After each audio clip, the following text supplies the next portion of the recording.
Anda kembali di Apa Kabar Indonesia Malam. Saya langsung ke Bang Faisal. Bang Faisal, sebenarnya apa yang saat ini sedang terjadi ketika Trump sudah memerintahkan Israel untuk berhenti dan sudah disetujui oleh Hamas, tapi hingga hari ini buktinya gempuran-gempuran tersebut masih terjadi. Apakah ini bentuk pemberontakan Israel terhadap Amerika Serikat atau bagaimana? Kalau pemerintahan Netanyahu ini kan didukung dua menteri garis kerasnya, yaitu Menteri Keamanan Nasional Itamar Ben-Gvir dengan Menteri Keuangan Bezalel Smotrich.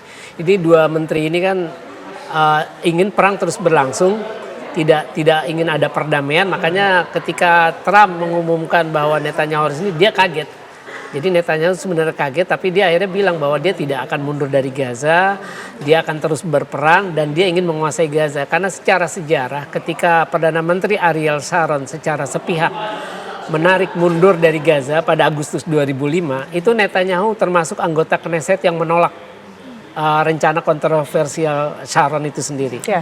Jadi ya tidak aneh ketika akhirnya Netanyahu tidak ingin ada perdamaian di Gaza karena memang ingin keluar dari Gaza karena memang dia dari awal tidak setuju Israel mundur dari Gaza. Jadi tidak aneh dengan sikap Netanyahu sekarang. Oke, baik. Bu Osra, seperti yang tadi sudah disinggung juga ya, bahwa sebenarnya aneh juga ketika Trump meminta untuk segera gencatan senjata, sementara ada upaya perdamaian sebelumnya yang berkali-kali juga digagalkan, baik itu Amerika Serikat atau Israel sendiri. Motif dari 20 poin yang sudah dibuat Trump ini apa sebenarnya, Bu? Kalau mau dilihat secara bercanda, motifnya ya mungkin yang kita sampaikan itu ya, Trump sangat ingin dapat Nobel perdamaian. Oke. Jadi rasanya ini kalau mau dilihat ini ya, saya melihat bahwa ada ketidakseriusan yang di dalam dalam perumusan skenario ini gitu ya. Hal substansi yang berkaitan dengan kemerdekaan Palestina gitu ya, dan persoalan-persoalan yang berkaitan dengan kejahatan Israel itu nggak jadi tujuan dari skenario yang ditawarkan oleh Trump ini atau plan yang ditawarkan oleh Trump ini. Alih-alih cuma untuk menunjukkan Trump dengan inisiatifnya gitu ya, dan juga bagaimana kemudian sebenarnya ruang-ruang yang tadi saya sampaikan, ruang-ruang yang diberikan lebih banyak untuk Israel gitu ya, ketimbang memikirkan bagaimana kelanjutan dari Palestina gitu ya. Misalnya rekonstruksi jangka panjangnya nggak ada gitu ya di dalam skenario yang ditawarkan gitu. Kemudian kalau pemerintah Palestina sudah merdeka misalnya, siapa yang akan masuk gitu ya? Itu yang tadi disampaikan ya. Kita tadi ngobrol ya, bagaimana kemudian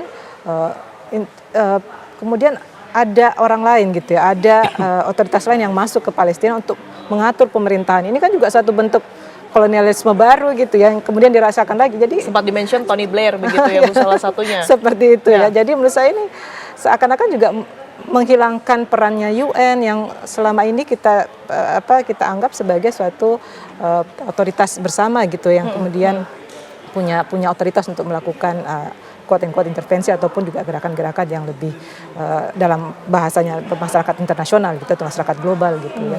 Jadi saya nggak melihat keseriusan yang sedemikian rupa gitu ya di dalam skenario yang ditawarkan oleh Trump ini untuk benar-benar berpikir tentang kemerdekaan Palestina, persoalan-persoalan kemanusiaan dan genosida yang terjadi, dan bagaimana kemudian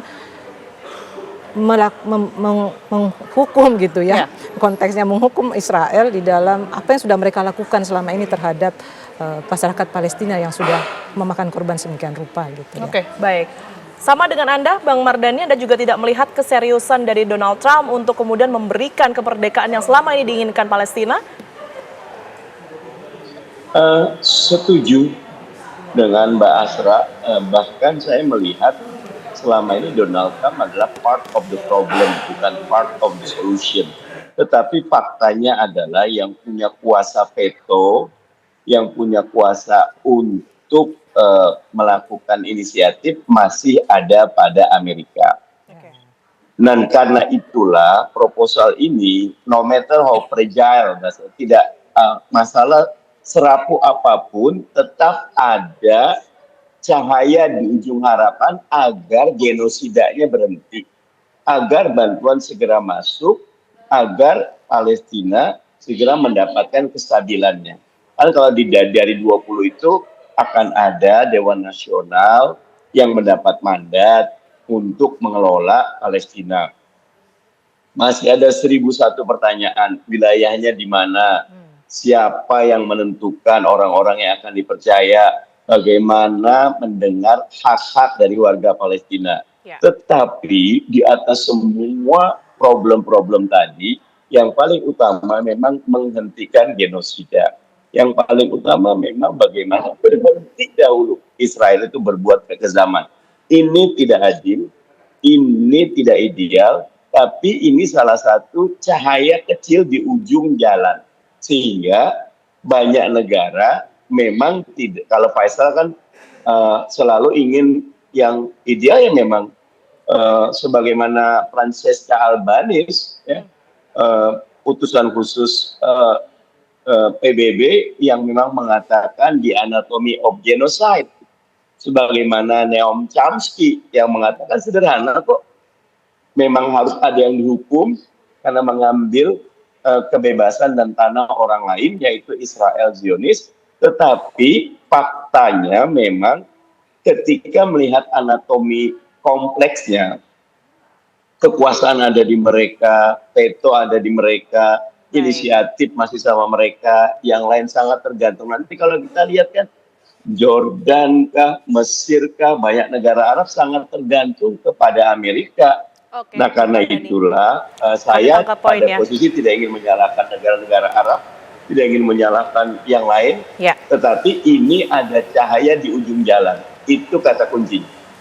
Oke Bang Mardhani, saya ke Bang Faisal. Bang Faisal, sebenarnya apa yang membuat Hamas akhirnya menyetujui ya proposal tersebut di antara seluruh ketidakpastian ini, Bang?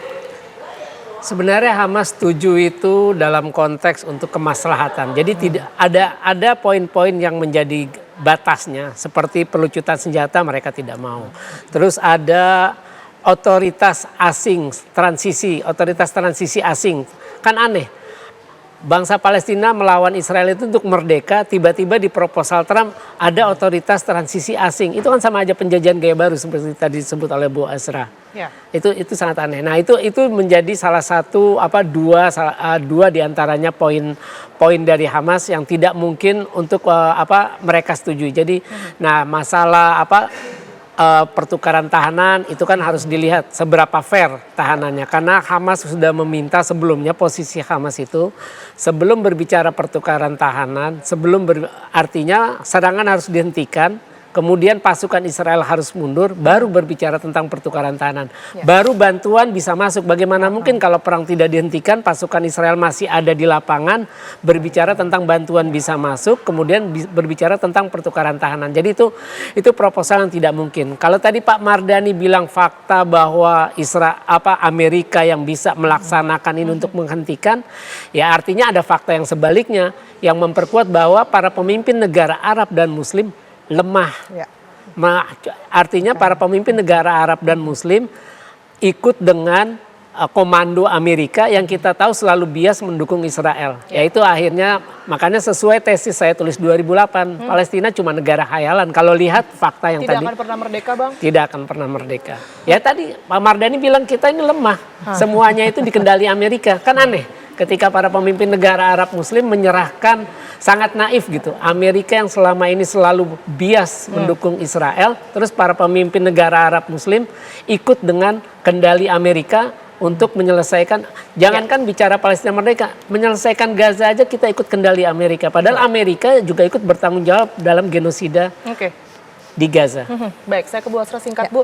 Sebenarnya yang ingin kita ketahui bersama adalah bagaimana sebenarnya skenario ke depannya ya. Karena kita sudah tahu bahwa Amerika ini mendesak untuk kemudian memerdekakan Palestina, mengubah situasi. Tapi di sisi lain kita secara kenyataan tidak mungkin, ada beberapa ketidakpastian yang kemudian ini bisa dihadirkan. Terutama Israel yang terus-menerus tidak mematuhi peraturan yang ada begitu ya sebelumnya. Seperti apa? Nah, saya kira perlu ada terobosan ya yang harus dilakukan, terutama dengan sikap kita ya. Jadi saya sepakat tadi kalau kita bergantung sama Amerika ya kita akan jadi bahan dari skenario-nya mereka gitu ya.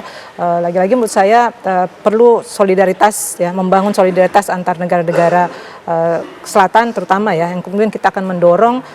Misalnya tadi Mas Agung ya sore tadi menyampaikan bagaimana misalnya konteks kita bisa melakukan hal yang lebih kuat, melakukan embargo ekonomi misalnya gitu ya terhadap Israel untuk menunjukkan bahwa kita juga bisa gitu. Atau mungkin kita membangun kekuatan bersama negara-negara berkembang lainnya untuk bisa menekan skenario yang benar-benar memang basisnya adalah solidaritas gitu ya, ketimbang Oke. bicara skenario yang ditawarkan oleh Trump. Baik Bu Asra, tentu kita harapkan yang terbaik tentunya, sekalipun lagi-lagi penuh dengan ketidakpastian, tapi doa terbaik tentunya untuk Palestina. Terima kasih banyak Bu Asra sudah bergabung bersama kami, kemudian juga Bang Faisal, Bang Mardhani juga bergabung melalui sambungan Zoom. Sehat selalu semuanya. Terima kasih.